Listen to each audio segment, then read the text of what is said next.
প্রতিটি ধর্মই মানুষের কল্যাণের জন্য সৃষ্টি হয়েছে। প্রতিটি ধর্মের আগমন করেছে মানুষকে সভ্যতা শেখার জন্য, মানুষকে আদর্শ শেখানোর জন্য, মানুষকে নৈতিকতা শেখার জন্য। আপনার ধর্ম আপনাকে বলবে না যে আপনার মাকে হচ্ছে বৃদ্ধাশ্রমে রেখে আসেন। আপনার ধর্ম আপনাকে বলবে না আপনার বাবার সাথে খারাপ ব্যবহার করেন। আমাদের ধর্ম বলে, নৈতিকতা বলে, তুমি তোমার মায়ের সাথে শব্দটা করো না। মেডিকেল সায়েন্স বলে একজন মানুষ ব্যথার সহ্য করতে পারে সর্বোচ্চ 45 ইউনিট, কিন্তু একজন মা যখন লেবারে থাকেন, আমরা মেডিকেলে পড়েছি, তিনি 55 থেকে 60 ইউনিট ব্যথা সহ্য করেন। মেডিকেল সায়েন্স বলে 45 ইউনিট মানুষ ব্যথা সহ্য করতে না পারে অজ্ঞান হয়ে যায়, আর সে আমাদেরকে জন্ম দিতে আমার 55 থেকে 60 ইউনিট ব্যথা সহ্য করে। আর আজকে আমরা শিক্ষিত হই, আজকে সেই মায়েদেরকে আমরা বৃদ্ধাশ্রমে রেখে আসি। আউযুবিল্লাহি মিনাশ শাইতানির রাজিম, বিসমিল্লাহির রহমানির রহিম। মেধাবীদের প্রাণপ্রিয় সংগঠন পাশাপুর তরুণ সংঘ কর্তৃক আয়োজিত সংবর্ধনা অনুষ্ঠানে উপস্থিত আজকের অনুষ্ঠানের সম্মানিত প্রধান অতিথি, বিশেষ অতিথিবৃন্দু, সম্মানিত সভাপতি এবং আজকের অনুষ্ঠানের মূল আকর্ষণ যাদেরকে নিয়ে আজকের এই প্রোগ্রামের আয়োজন, সেই সব মেধাবী, অদম্য মেধাবী সম্মানিত ছাত্রছাত্রী ভাই বোনেরা এবং তাদের গর্বিত পিতামাতা, সবাইকে আমার সালাম, আসসালামু আলাইকুম ওয়া রাহমাতুল্লাহি ওয়া বারাকাতুহু। আমি আমার বক্তব্যের শুরুতে শুকরিয়া আদায় করছি মহান রব্বুল আলামিনের দরবারে, যিনি আমাদেরকে শত ব্যস্ততার পরও এরকম একটি প্রোগ্রামে উপস্থিত হওয়ার জন্য তৌফিক দান করেছেন, সেজন্য শুকরিয়া আদায় করছি আলহামদুলিল্লাহ। তার সাথে আপনার মাগফিরাত কামনা করছি। এই জমিনে শান্তি প্রতিষ্ঠা করার জন্য যেসব মহামানব মনীষীরা নিজের জীবন দিয়ে গেছেন, পরিশ্রম করে গেছেন, মানুষকে শিখিয়েছেন, তাদের আত্মার মাগফিরাত কামনা করে আমি আমার সংক্ষিপ্ত কয়েকটি কথার মাধ্যমে আজকের আলোচনা শেষ করব। প্রিয় উপস্থিতি, আমি আমার বক্তব্য শুরুতেই ধন্যবাদ এবং কৃতজ্ঞতা জানাচ্ছি আয়োজক কমিটিকে, যারা এত সুন্দর একটি প্রোগ্রামের আয়োজন করেছে। প্রকৃতপক্ষে তারা অবশ্যই ধন্যবাদ পাওয়ার যোগ্য। আজকে আমরা লক্ষ্য করি এদেশে সমাজে অনেক প্রতিযোগিতা হয়, অনেক সংবর্ধনার আয়োজন হয়। যারা ভালো গান গাইতে পারে তাদের জন্য সেরা কণ্ঠের আয়োজন করা হয়, যারা ভালো নাচতে পারে তাদের জন্য ডান্স বাংলা ডান্সের আয়োজন করা হয়, যারা বেশি হাসাতে পারে তাদের জন্য মিরাক্কেলের আয়োজন করা হয়।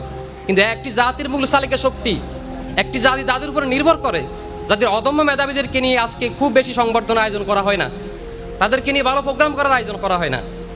আজকে সমাজ ডক্টর সরার হোসেনদেরকে সংবর্ধনা দেয় না, সংবাদ দেয় হোসেমিনদেরকে, যারা সমাজকে অজ্ঞতার মধ্যে, সমাজকে অপকর্মের মধ্যে যারা লিপ্ত করে দেয়, আজকে আমরা তাদেরকে সংবর্ধনা দিই। ঠিক এই মুহূর্তে পাশাপুর তরুণ সংঘ যে আয়োজন করেছেন, আমি আজকের প্রোগ্রামের পক্ষে তাদেরকে জানাই we are salute to you, we are respect to you. প্রিয় উপস্থিতি, এরপর আমি আপনাদেরকে ধন্যবাদ জানাতে চাই আজকের প্রোগ্রাম যাদেরকে নিয়ে আয়োজন, সেই সব মেধাবী চাঁদ মুখদেরকে, যারা জীবনের মাধ্যমিক পর্যায়ে 10টি বছর অতিক্রম করে সফলতার সাথে উচ্চ মাধ্যমিকের গণ্ডি অতিক্রম করেছেন এবং মেধাবী হিসেবে নিজেদেরকে নাম লিখাতে পেরেছেন।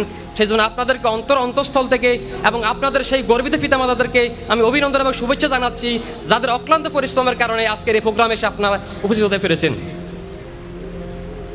এবং তার সাথে সাথে আপনাদেরকে মনে করে দিতে চাই, এটি পথের শেষ নয়, এটি চূড়ান্ত সফলতা নয়। আপনাদেরকে যেতে হবে অনেক দূর, আপনাদেরকে হাসতে হবে, আপনাদেরকে হাসাতে হবে, আপনাদেরকে নিয়ে জাতি হাসবে, আর সেই হাসিটি হবে গর্বের হাসি। প্রিয় উপস্থিতি, আমি আমার বক্তব্য শুরুতে একটি ঘটনা দিয়ে শুরু করি। দুজন মানবিক মানুষ ছিলেন, দুইজন মানবিক বন্ধু, তারা চিন্তা করলেন তারা মানবিক কাজ করবে। এক বন্ধু বলল, আমি যদি কখনো বড়লোক হতে পারি, আমি যদি কখনো অর্থশালী হতে পারি, তাহলে আমি এই সমাজে, আমার রাষ্ট্রে আমি অনেকগুলো বৃদ্ধাশ্রম তৈরি করব। সে তার অপর বন্ধুকে বললো, বন্ধু তুই যদি কখনো অর্থশালী হস, অবস্থানে আসস, তাহলে তুই কি করবি?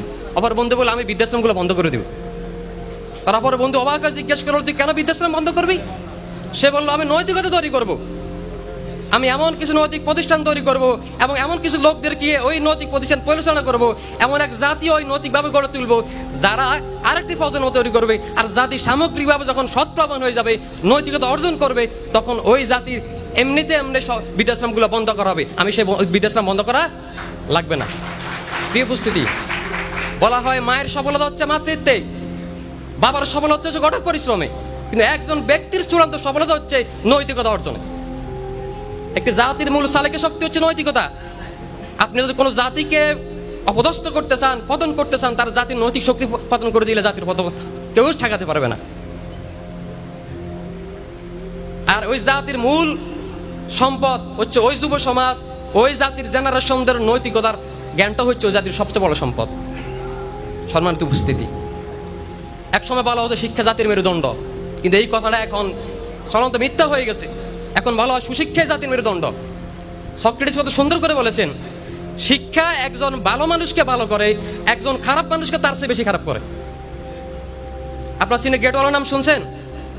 চীনের গ্রেট ওয়াল মধ্যযুগে যখন মঙ্গলরা সর্বত্র পৃথিবী আক্রমণ করতেছে, চীন বহিরা শত্রু দ্বারা বারবার আক্রমণ শিকার হচ্ছে, তখন তারা চিন্তা করলো এই জাতিকে আমরা কিভাবে রক্ষা করব।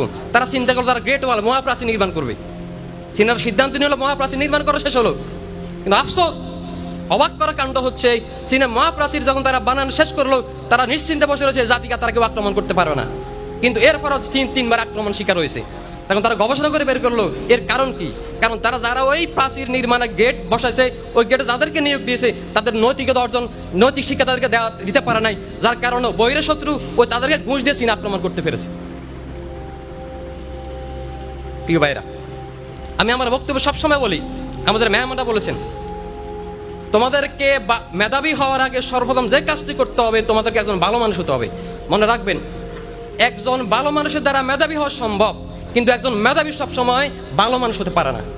যদি একজন মেধাবী দ্বারা রাষ্ট্রের কল্যাণ হতো, শুধুমাত্র সমাজের কল্যাণ হতো, যে বিশ্ববিদ্যালয়ে পড়ার জন্য, যে ইনস্টিটিউটে পড়ার জন্য আমাদের সকলের আকাঙ্ক্ষা, আবরার ফাহাদকে ওই হত্যা করেছে ওই বিশ্ববিদ্যালয়ের সবচেয়ে মেধাবীরা। আবরার ফাহাদকে কারা হত্যা করেছে? বুয়েটের অদম্য মেধাবীরা। আমি একজনের কাহিনী বলে আমি চোখের পানি বের হয়ে গেছে। একজন খুনি বলতেছিল, আমি আমার বাবা মামাকে এত কষ্ট করে পড়াইছে, রাতে হারিকেন জ্বালিয়ে, আমি বাবা রিক্সা চালিয়ে, তারপর দিনের কুলির কাজ করে আমাকে টাকা দিয়েছে, আমি বুয়েটে চান্স পেয়েছি, আজকে আমি খুনের আসামি,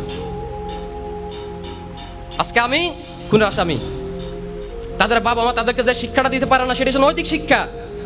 আর এই নৈতিক শিক্ষা না দেওয়ার কারণে বুয়েটের মতো প্রতিষ্ঠানে পড়েও আবরারকে হত্যা করার আসামি হয়ে বুয়েটের অসংখ্য শিক্ষার্থী এখন জেলে রয়েছে। আজকে নৈতিক শিক্ষা না থাকার কারণে আজকে ডাক্তার সাবরিনা তৈরি হচ্ছে, আজকে নৈতিক শিক্ষা না থাকার কারণে শাহেদরা তৈরি হচ্ছে, আর জামালপুরের ডিসিরা যারা রেপিস্ট তারা আমাদের সমাজকে নিয়ন্ত্রণ করতেছে। প্রিয় উপস্থিতি, তা আমি আপনাদেরকে বলবো,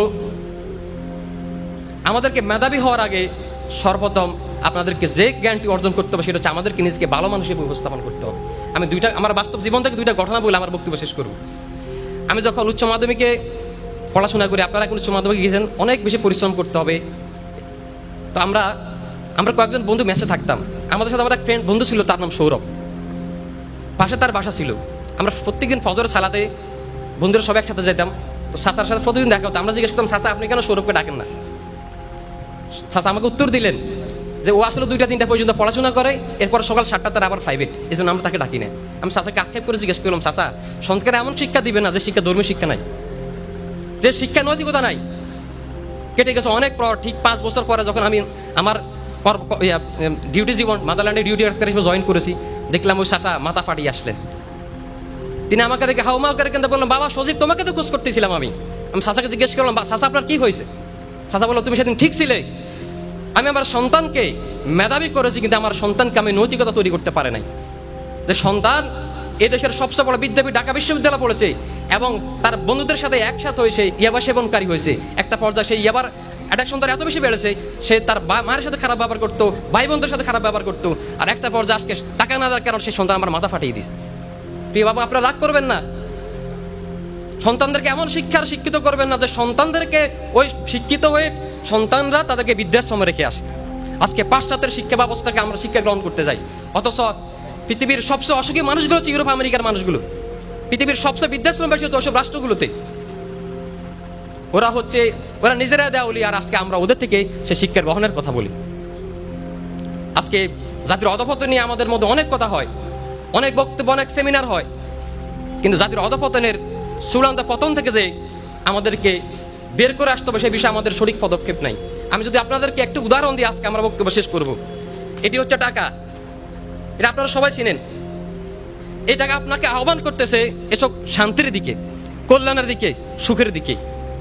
আমাকে একজন প্রশ্ন করলো, তুমি বলো চূড়ান্ত মানুষের আসলে গর্বিত হওয়া উচিত কি নিয়ে? আমি বলেছি, এমন জিনিস নিয়ে আমাদের গর্ব করা উচিত যার এফিট এবং ওফিট 2 ক্ষেত্রেই তার মূল্য রয়েছে।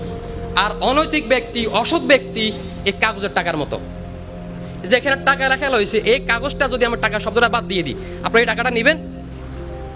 যদি আপনাদেরকে জালমুড়ি খাইতে দেওয়া হয় টাকা দিয়ে, আপনারা কি এই টাকার মধ্যে জালমুড়ি খাবেন?